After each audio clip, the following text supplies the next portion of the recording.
did mention another thing. I mean, I agree with you. Most media in the country were cheerleading big pharma and big government. I mean, until recently, I think most media were skeptical of big pharma, I think. But boy, were they cheerleaders. But you said a very specific thing after we talked about the vaccines, after you mentioned vaccines.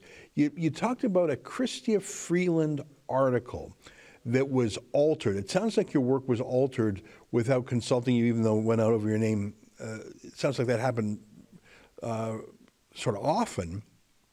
But why don't you tell our viewers about the story you did? I'd call it maybe the straw that broke the camel's back. What was the story that you wrote about Chrystia Freeland that really burst the bubble here? Sure. So Chrystia Freeland was at a pro-Ukraine rally a couple weekends ago, and there were some demonstrators there, including some who were carrying some red and black flags that were associated with the Stefan Bandera movement.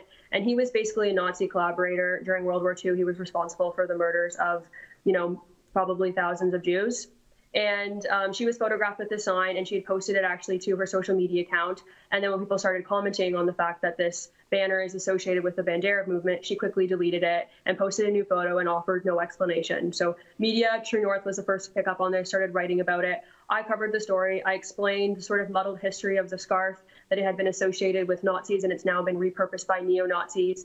And, to her credit, not everyone is familiar about this banner and what it means. Certainly, I wasn't aware of what it meant until I started writing the article. And I explained in the article, not everyone knows what it means. Certainly, it seems like Chrystia Freeland herself would have understood the history of the banner because she is such an expert on Ukraine. And after my article was written, Chrystia Freeland's office called my editor. So the evening after my article was done, I was walking home from work, and I got a call from an editor saying, Chrystia Freeland's office just called me. They're not happy with the editorial framing of your article, and they would like to make some changes. And I sort of explained what the story was, and I said I stood by my reporting. And a couple hours later, I got another call saying that changes had been made. So at that point, I quickly went online to see the changes that were made, and I did not agree with them. And as I mentioned, I did not even have prior knowledge of them or get to consent to them or agree to them. Now, what were the changes? Because it sounds like you acknowledged that maybe not everyone would know who Stefan Bandera is. And I agree with you. I mean, Chrystia Freeland is so deeply rooted in Ukrainian history and politics. And by the way, it's appropriate to mention, especially in this case, that her own grandfather was a Nazi propagandist. He published a pro-Nazi newspaper during the Second World War. So the idea that she wouldn't know who Stefan Bandera is stretches the credulity. But it sounds like you saying you acknowledge that maybe everyone didn't know that. So it sounds like you had a few wiggle words in there.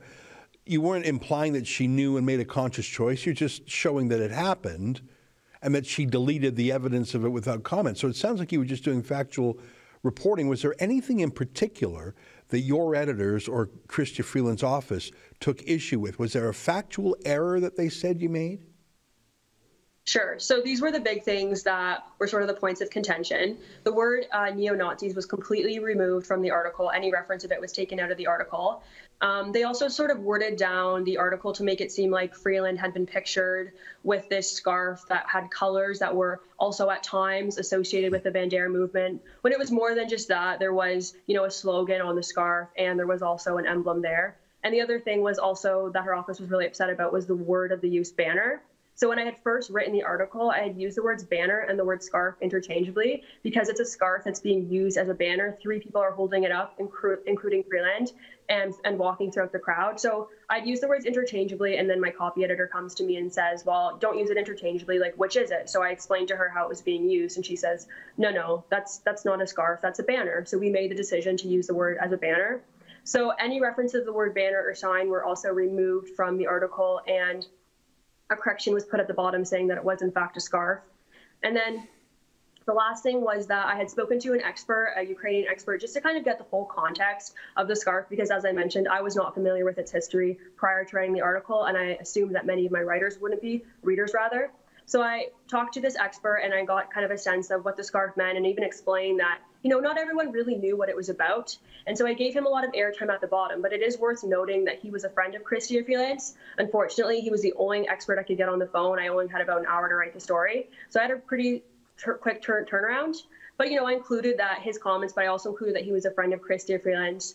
And after the article was published, my editor actually went to him and allowed him to basically edit the article. So he read it and then he told her changes that he would have made to it. And she made those changes, which I thought was pretty unethical because you shouldn't do that with a source in general. But you also had to take everything he was saying with a grain of salt because he was a friend of Chrystia Freeland's. And he even was critical of me writing the story. He said, I don't know if we should give the story any oxygen. People in Ukraine are dying. Is this really the conversation that we want to be having? And I even included that comment in my article. So I felt like I really went to great lengths to give him enough airtime to air his concerns and to really accurately and thoroughly get his points across. And then for it still to be edited afterwards, I thought was absolutely wrong. I got to tell you, it sounds like you did some good journalism. You reported the story as you saw it. You got an expert. You consulted with your own editor. It sounds like you, especially given the haste with which the news breaks, you had to get that story out. I saw the picture, and it was a scarf being used as a banner. I don't know if a lot turns on that, but the fact that they memory hold this whole story and shows they're hypersensitive to it. And again, I think a lot of it is because Chrystia Freeland has the historical tie to her grandfather, obviously, but more importantly, Chrystia Freeland's and this liberal government have been supporting the neo-Nazi Azov battalion in Ukraine. So I think that they're just trying to kill any stories that shine a light on it. But I got to tell you, Rachel, if any politician called us up and said, change that story, we would change it all right to add their attempt to interfere, meddle, and censor. So yeah, I mean, if some minister would call us up, I mean, if we got a fact wrong, of course we would fix the fact and we would make a little editor's note.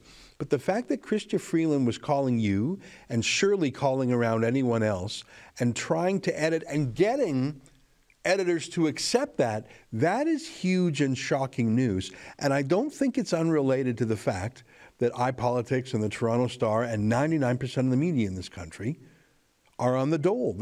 They take money from Chrystia Freeland and Justin Trudeau. So when Chrystia Freeland calls up and says, delete that embarrassing story or change it, they obey. That's how it looks to me. Is that how it looks to you? That's an excerpt from my daily show, The Ezra Levant Show. Every day I do a monologue on the news of the day, then I interview an interesting guest, and then I read my hate mail. You gotta subscribe. Go to rebelnews.com.